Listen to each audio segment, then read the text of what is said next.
Siyempre, makikisawsaw dito si ano, si Senator Ontiveros at this time, kahapon binabalita natin, plano pa lang, ngayon, confirm na. Nagpadala na ng letter, binigyan na ng love letter, ay hindi, confirmation letter ang DOJ o si SOJ Boying Rimulya ng Immigration Lookout Bulletin Order. Sa madaling salita, hindi na pwedeng lumabas ng bansa si Kibuloy. Ayan ang hindi natin alam kung yan ba ay illegal. Kasi hindi na siya papayagan para lang maka-attend ng hearing. Ay, hindi natin alam, ha? Well, sa tingin ko, medyo hindi naman tayo abogado, pero sa tingin ko, kung wala siyang kaso sa Pilipinas, hindi siya pwedeng pagbawalan lumabas ng bansa. Medyo illegal po yan. Kasi karapatang pantao na pwede kang mag-travel. Isa po yan sa karapatan ng tao. Eh ba't yung pagbabawalan? Unless may kaso sa Pilipinas. Kaya nga Ontiveros tanggapin mo yung hamon ni Attorney Topacio. Yung hamon niya na idemanda mo. O di ko nakademanda, may kaso, hindi niya pwedeng lumabas. O, kaya lang walang kaso. Ang kaso niya sa Amerika. Ewan ko. At abangan natin. Ay alam naman natin, si SOJ, tingnan natin. Siguro, kabisado nyo na. Ano magiging stand ni SOJ dito? ILBO laban sa religious leader na si Apollo Kibuloy. Sa isang liham, hiniling ng mambabatas sa DOJ na maglabas na ng naturang lookout bulletin laban sa religious leader para matiyak na nasa Pilipinas ito kapag sinimulan na ang investigasyon sa Senado. Kinumpirma naman ng DOJ na natanggap na nila ang kopya ng formal request ni Senator Ontiveros. May formal request na. So, talagang tutuluyan ni Ontiveros. Parang talagang gigil na gigil ito si Ontiveros kay Kibuloy. Talagang sausaw pa more. Ikaw na ang standard bearer ng dilaw sa 2028. Sasama yan. Pwedeng Sara, tapos Romualdez, tapos ang dilaw, standard bearer si Ontiveros. Ito, habol nito, palagay ko lang. Yan ang hinahabol niyan. Kaya ako ipupusta. Yan ang magiging standard bearer ng dilaw. Ito si Ontiveros.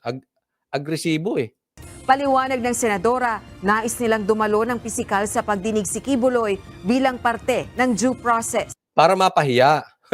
Paano nila ipapahiya si Kibuloy kung hindi aatin? Isipin mo yan. Parte ng due process. Kailangan umattend personally. Pag sinampa mo nga sa korte, pwedeng abogado nga lang ang mag-attend Sa Senate, hindi. Hindi pwedeng abogado lang. Tapos, i-quote niya yung due process. Sa tingin ko, parang wala lalong due process dito Mapapahiya ang isang akusado kahit na hindi pa naman napapatunayan siya ay guilty. Nakatakda na sa January Correct. So, cut vlogs, silent martial law na. Parang ganyan nangyayari. 23, 2024 ang pagdinig ng Senado sa mga aligasyon ng human trafficking, child at sexual abuse laban sa religious leader. Ito balik na. Sana yung mga kongresista, mga senador na magpapatawag ng kung sino man at para imbestigahan, huwag nyo pong aalisin sa isip ninyo. Kaya kayo nagpapatawag dyan, hindi para kayo ang magdesisyon kung may ginawang mali ang isang tao. Kayo ay nagpapatawag dyan in aid of legislation para lang makagawa kayo ng batas. Kasi hindi maalis sa isipan ng taong bayan yung in aid of legislation na yan o yung para makagawa kayo ng batas ay naaabuso. Ginagawa na yan para ipahiya ang isang tao o sila na ang magdesisyon kung may tama o mali ang ginawa ng isang tao. Pero sana, ito ay dagdag na hamon sa inyo na magpapatawag dyan in aid of legislation. Sana, pag nagpatawag kayo ng isang tao, may ebidensya kayo bukod sa salaysay. Ulitin ko, sana pag nagpatawag kayo ng isang tao, may ebidensya kayo. At ang burden of proof ay nasa sa inyo. Kasi kayo nagpatawag, kayong nag-akusado, kayo nag-aakusa. Bagamat hindi nyo trabaho maghusga kung sino ang mali at tama, pero ganyan po ang lumalabas. Sana man lang may ebidensya. Yun ang importante. Kung ipapahiya nyo lang si Kibuloy, sana naman may ebidensya. Bukod sa salaysay. Uulitin ko, ako ay walang tiwala sa salaysay.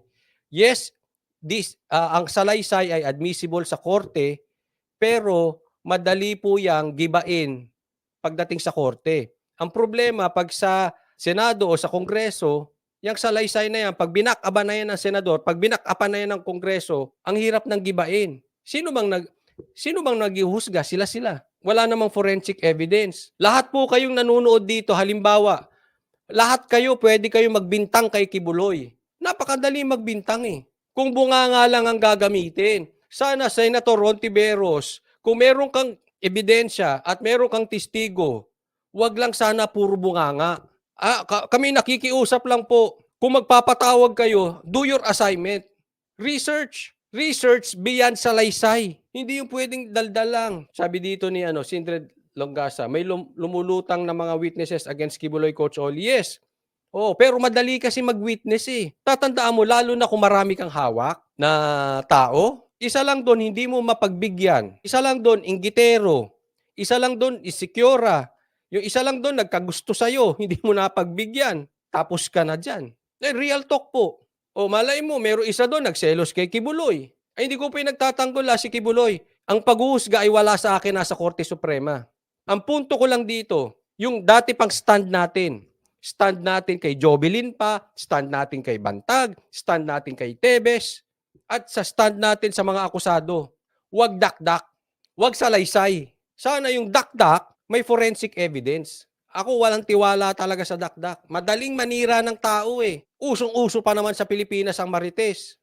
Correct. Isa pa to, sabi ni Jose Lubas. At dapat kung ano ang topic, dun lang walang dagdag bawas. Isa pa yun. Sa korte kasi, kung ano yung demanda mo, pag lumabas ka sa topic, lumabas ka sa demanda, ka-questioning ka ng abogado. Pagdating sa in aid of legislation, parang disabog na baril yan. Kung sinong tamaan. Tingnan mo, saan nagsimula yung kaso ng kay Eric? Ngayon na kay Kibuloy na. Ngayon na kay SMNI na. Diniscuss ba yung bilyon na travel expenses ni Romualdez at ng Kamara? Sinaglitan lang yun ah. Tapos pinakulong na. Tapos iba na content, iba na topic. Sa korte hindi pwedeng ganun. Kaya nga nakakainis yung in aid of legislation na yan na parang hindi naman lahat ha, pero yung iba naaabuso. Nawawala na dun sa pinaka-konteksto. Nawawala na sa pinaka-topic. Saan tayo natapos? Hindi, kayo tanungin ko mga kongresista. Natapos ba tayo doon sa fake news na sinasabi nyo na 2 billion travel expenses ni Romualdez at ng kongresista? O natapos tayo sa panghihingi ng abuloy at sex trafficking ni Kibuloy? Ang layo, di ba? Asan ang due process doon? Huwag na tayo mag-legal basis. Yun ba ay makatao? I don't think that is makatao. Saan na napunta usapan? Baka mamaya yung kay Ontiveros, yung usapan kay Kibuloy, mapunta kay... O, di ba? Ano usapin doon? Yung travel expenses. Yun lang hamon. May hamon siguro dapat idagdag sa hamon ni Attorney Topacio yan kay Ontiveros. Kung talagang ipagpipilitan yung patawag si Kibuloy, sana naman may saysay yung ebidensya. Bukod sa salaysay, wag ipahiya. Sabi ni Egul Yadni, nililigaw lang nilang issue instead ng topic para sa ginastos ng mga kongresista. Hindi lang yan. Nagsimula yan doon sa sabi ni PRRD, audit. Wala na. Hindi sila nagpakita ng audit. Ngayon may bago na namang budget. May bagong travel expenses na naman. Nasa 1 billion di umano raw.